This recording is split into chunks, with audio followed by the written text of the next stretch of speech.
వరుస ఎన్కౌంటర్లతో భారీగా క్యాడర్ ను కోల్పోతున్న మావోయిస్టులకు మరో ఎదురు దెబ్బ తగిలింది. మావోయిస్టు కీలక నేత సుజాత పోలీసుల ఎదుట లొంగిపోయింది.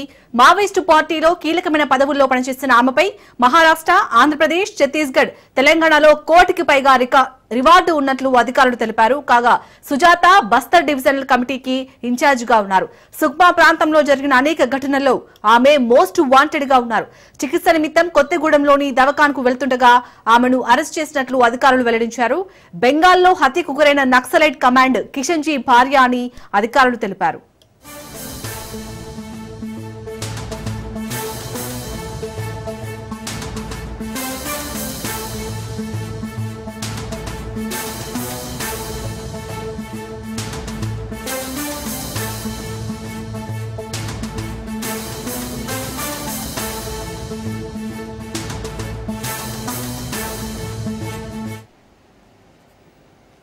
మహబూబ్ నగర్ కు చెందిన కల్పన అలియాస్ సుజాతను పోలీసులు విచారిస్తున్నారు. మావోయిస్టులకు సంబంధించిన కీలక సమాచారాన్ని ఆమె నుండి రాబట్టే ప్రయత్నం చేస్తున్నారు పోలీసులు. మావోయిస్టు పార్టీలో కీలకమైన పదవుల్లో సుజాత పనిచేశారు.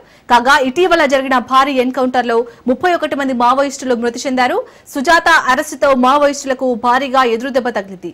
రైట్, ఇదే అంశానికి సంబంధించి పూర్తి అప్డేట్స్ మా ప్రతినిధి ఉపేందర్ అందిస్తారు. ఉపేందర్, ఇటు కీలక నేత సుజాతనైతే ఇటు పోలీసులు అరెస్ట్ చేసినట్టుగా తెలుస్తుంది. ప్రస్తుతం ఆమెను విచారిస్తున్నట్టుగా తెలుస్తుంది. అప్డేట్స్ ఏంటి? శాలిని, ఇప్పటికే మావోయిస్టు ఉద్యమానికి మరోసారి గట్టి ఎదురుదెబ్బ తగిలిందైతే మనం చెప్పుకోవచ్చు. ఇక పార్టీ కేంద్ర కమిటీ సభ్యులుగాను అటు దివంగత అగ్రనేత కిషన్ జీ భార్య అయినటువంటి పోతుల కల్పన అలియాస్ సుజాతకు పోలీసులకు ముందు కూడా లొంగిపోయినట్లయితే మనకు సమాచారం అవుతుంది. ఆమెతో పాటు మరో 3 మావోయిస్టులు కూడా ఏదైతే మోస్ట్ వాంటెడ్ గా ఉన్నటువంటి వారు కూడా జనజీవన స్రవంతిలో కలిసేందుకు ముందుకు వచ్చినట్లయితే మనకు సమాచారం అవుతుంది. ఈ లొంగుబాటుకు సంబంధించినటువంటి పూర్తి వివరాలు వెల్లడించేందుకు అంటే మరికొద్ది సేపట్లో అటు మీడియా సమావేశం కూడా నిర్వహించనున్నట్లు డీజీపీ కార్యాలయం నుంచి కూడా ఒక ప్రకటన కూడా వెలువడటం మనం చూసుకోవచ్చు. ఈ సమావేశంలో ఏదైతే సీతక్కతో పాటు లొంగిపోయిన మిగతా వారిని కూడా మీడియా ముందు ప్రవేశపెట్టే అవకాశం స్పష్టంగా కనిపిస్తుంది. వారి లొంగుబాటుకు దారితీసిన కారణాలు, భవిష్యత్ కార్యాచరణను పోలీసులు వివరిస్తారని చెప్పేసి అయితే అంటే ఆ లేఖ ద్వారా మనకైతే తెలుస్తుంది.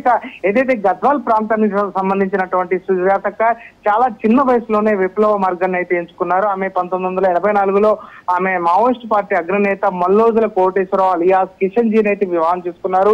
ఇటు 2011లో పశ్చిమ బెంగాల్లో జరిగినటువంటి ఎన్కౌంటర్ లో అటు కిషన్ జీ కూడా చనిపోయిన విషయం మనందరికీ తెలిసిందే. అప్పటి నుంచి కూడా పార్టీలో క్రియాశీలకంగా కూడా ఉన్నటువంటి ఆమెపై వివిధ రాష్ట్రాల్లో కలిపి దాదాపుగా ఏదైతే ఇప్పుడు ఛత్తీస్గఢ్, మహారాష్ట్ర, ఇటు తెలంగాణకు సంబంధించినటువంటి దాదాపుగా 106 కేసులు కూడా ఆమెపై నమోదైనట్లు కూడా అధికారులు అయితే చెప్తున్న పరిస్థితి కనిపిస్తుంది. ప్రస్తుతం ఆమె ఏదైతే Chhattisgarh south zonal bureau incharge గా కూడా ఆమె జనతా సర్కార్ లో కూడా పనిచేస్తున్న పరిస్థితి ప్రధానంగా కనిపిస్తుంది. ఇక పోలీసుల వద్దకే దీనికి సంబంధించిన పూర్తి సమాచారం కూడా ఉందని చెప్పేసి అయితే అధికారులు అయితే చెప్తున్న పరిస్థితి కనిపిస్తుంది. ఇక ఆమె భర్త ఎవరైతే కిషన్ జీ కేంద్ర కమిటీ సభ్యుడిగా పనిచేస్తున్న సమయంలోనే అటు ఏదైతే 2011లో పశ్చిమ బెంగాల్ జర్గ్రామ్ లో కూడా బుర్షోలాలో జరిగినటువంటి ఎదురుకాల్పుల్లో కూడా ఆయన అసూలు బాశారు. ఇక కిషన్ జీ స్వస్థలం ఇటు పెద్దపల్లి జిల్లా.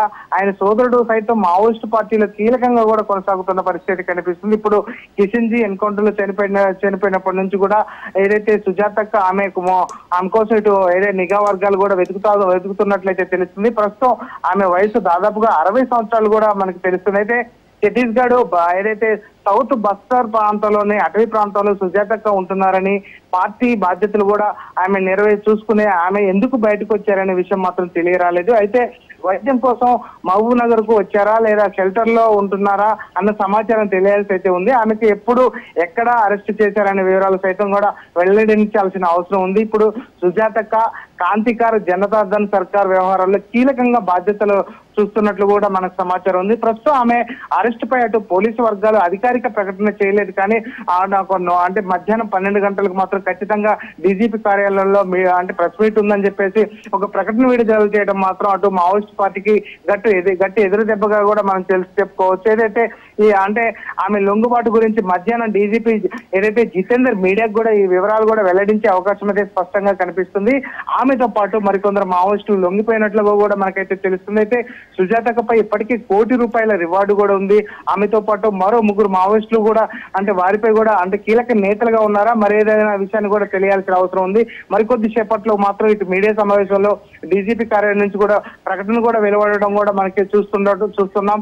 ఈ సందర్భంగా వారిని మీడియా ముందు ప్రవేశపెట్టనున్నట్లు కూడా మనకైతే సమాచారం అవుతుంది. అయితే గత ఏడాది అక్టోబర్ లో కల్పనను పోలీసులు మహబూబ్ నగర్ కావచ్చు అటు భద్రాద్రి కొత్తగూడెంలో ప్రాంతంలో అదుపులోకి తీసుకున్నట్లు మీడియాలో వార్తలు కూడా వచ్చిన పరిస్థితి ఉంది.